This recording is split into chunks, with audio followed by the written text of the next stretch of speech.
It's better than Believer.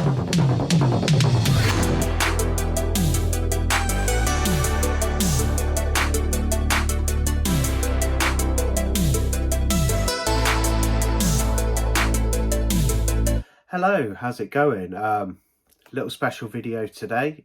It's a viewer's choice, been requested to have me watch Exorcist 2, The Heretic from 1977, made and set 4 years after the original iconic classic, The Exorcist, from William Friedkin, based on Peter Blatty's novel. This is part 2. On paper, looks like an interesting sequel. I mean, you've got Linda Blair back playing Reagan when she's old, 4 years older. Richard Burton as the priest, and Louise Fletcher from what's it called? One Flew Over the Cuckoo's Nest. She plays Nurse Ratched in that film, and she's in this as Reagan's doctor. So some interesting ideas, I suppose, when looking, reading the synopsis and looking at it on paper. Film starts off, I thought, pretty strong and interesting. This, however, fizzles out and only lasts 20 minutes or so. Basically, Reagan, I'm not going to go over the whole storyline, but Reagan, she's coping with the events after the first film. Her mum's away. She's staying with her carer in a high-rise apartment. She's doing sessions with Dr. Fletcher.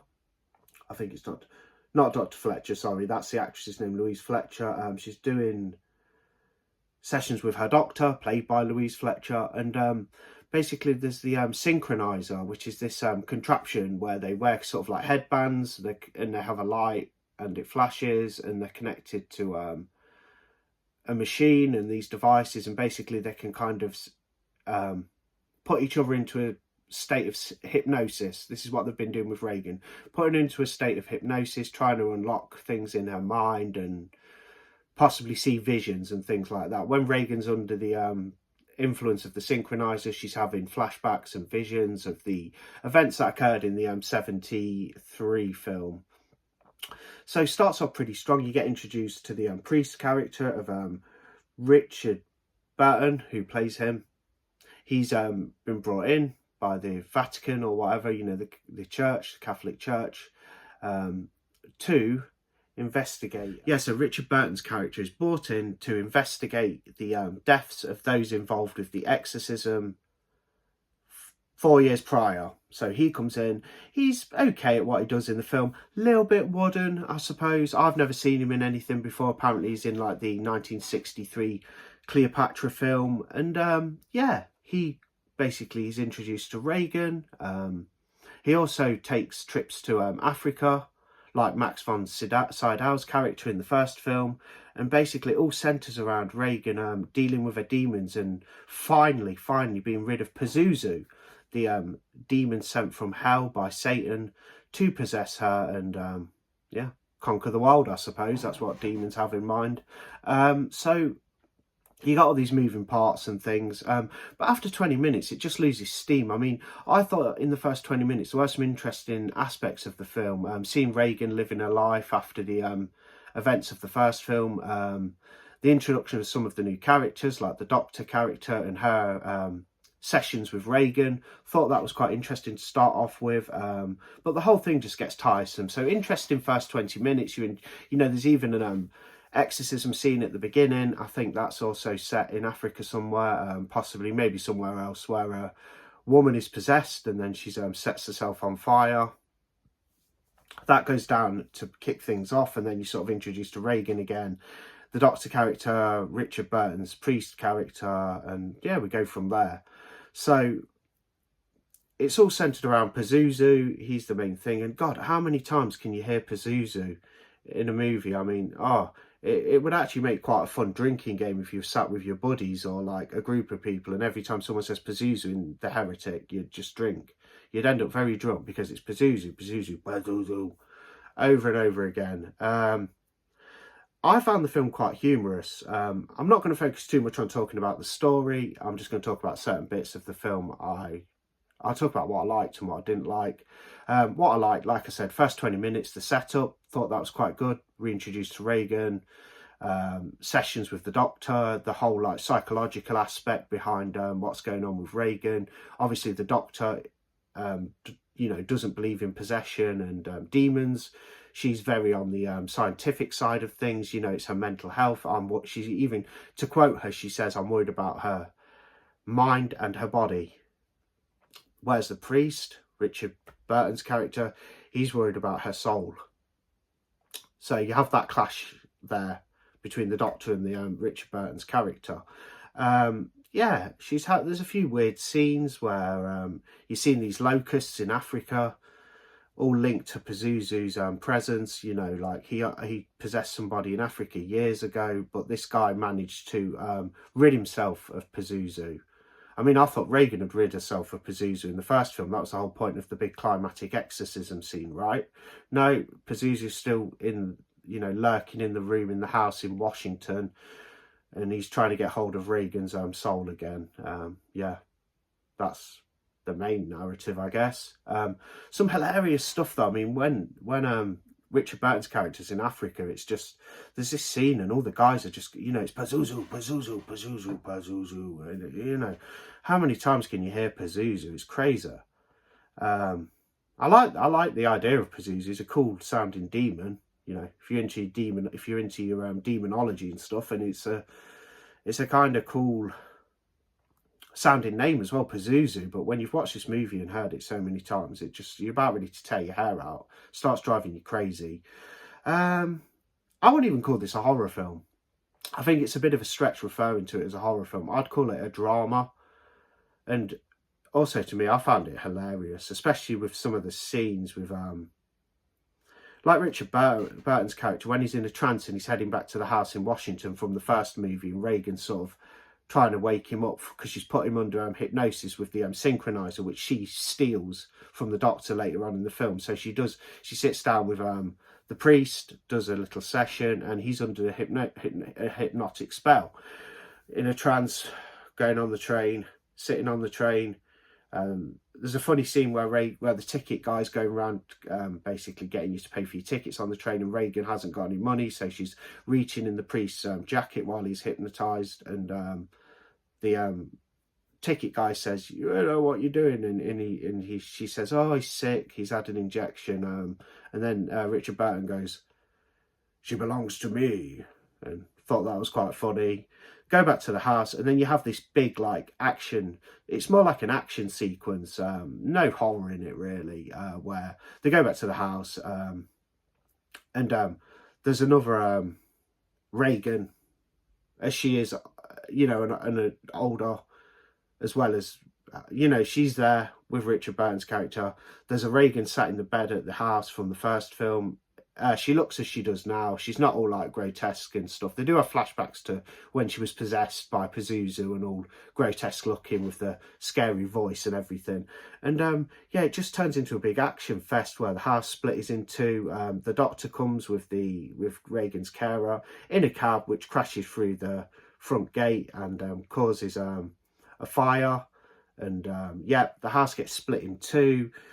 The priest is fighting with the possessed Regan entity clone, whatever. Is it a clone? I don't know. Just fighting with that while the real Regan is sort of on the edge of the, you know, parts of the splitting house with locusts surrounding her, terrified, not doing too much apart from screaming. Yeah, and the bed just falls into the abyss. Eventually, the house falls into the abyss. Pazuzu's gone away, and the Richard Burton and Regan are safe and sound, and the climax of the film just shows them walking away. Another funny thing I found is when the doctor's watching them walk away, where the house used to be, there's nobody around, so all these people live around this place. This house has just had a plague of locusts swarm it, a possessed clone, if you will, per se, in there, screaming, shouting, the house splitting in two, being sucked into the abyss, into a, you know, black hole or whatever, into the ground, into the depths of hell. Yet all these people obviously live around there because there's lights on and stuff on the porches. Yet none of them come out. Like, none of them say, "What the hell's going on?" Like, there's all this shouting and screaming. There's a priest, a car crash, a car smashing through the fence, a fire, a woman ignites herself and burns herself alive and incinerates herself. The house has fell into the abyss.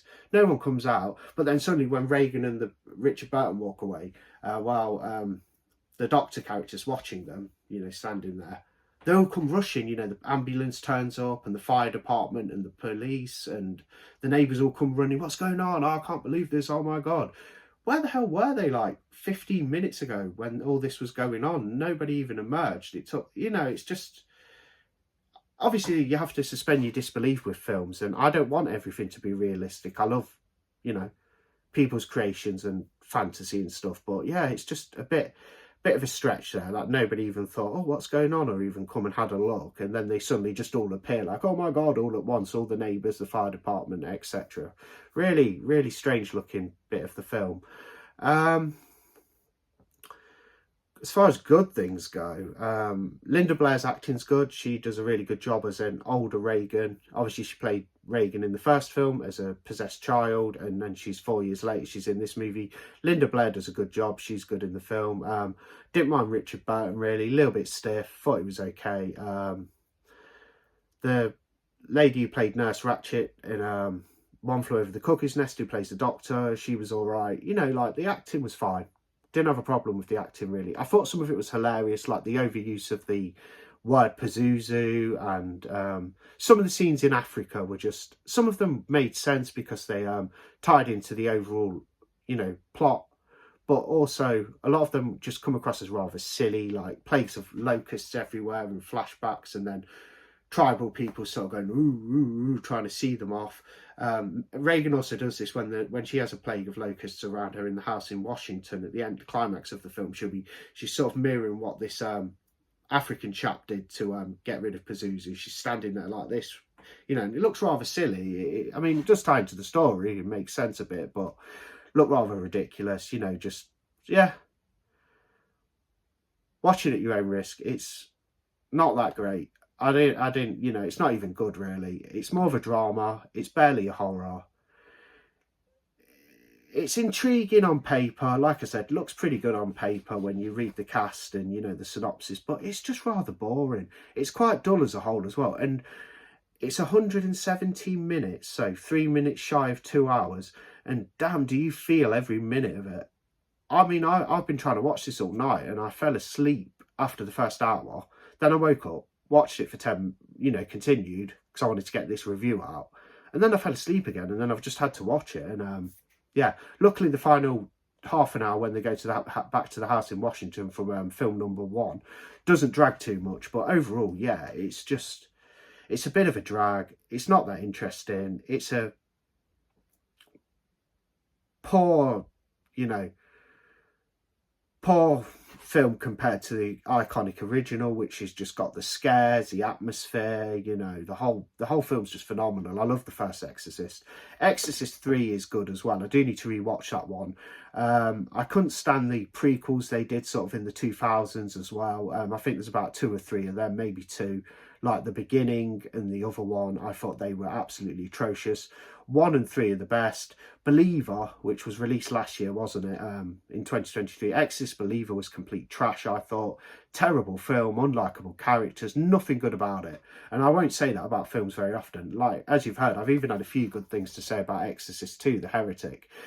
I will go out on a, you know, I will put myself out and say this is like 10 times better than Exorcist Believer, but it's a pretty poor movie. You know, I've gone over what I've said about it, and I'll give you a rating, so I'll give you a movie score. I'm going to give it a 2 out of 5, because I rate out of 5, because I do Letterboxd, so I just stick with the 5-star rating. Perhaps I should go 2 out of 10, but I'll give it a 2 out of 10, so not great at all.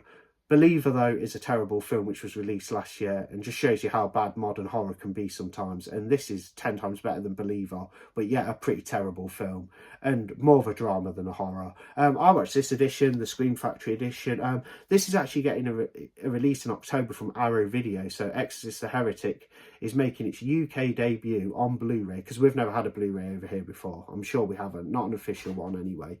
Had DVDs and whatnot, but Exorcist 2 The Heretic is making its debut in the UK on Blu-ray from Arrow Video, different edition to this. Looks quite a nice edition, and that's out in October if you're interested in the film. If you're a completionist and you like to see every film from each franchise, the good and the bad, I would recommend watching it. Otherwise, if you're a bit more casual with that and you're just a fan of the first film but you're not too interested in the franchise as a whole, perhaps skip. But yeah, not great.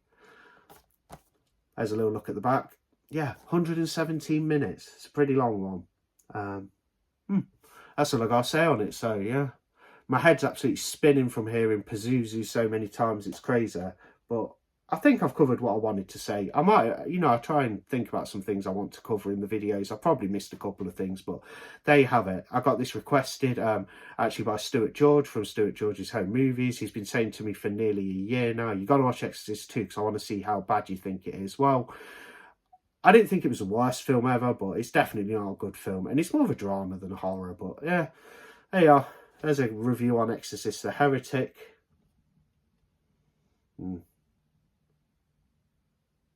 I think I'd rather be possessed by Pazuzu than watch this again. Anyway, thanks for watching. I will see you on the next video.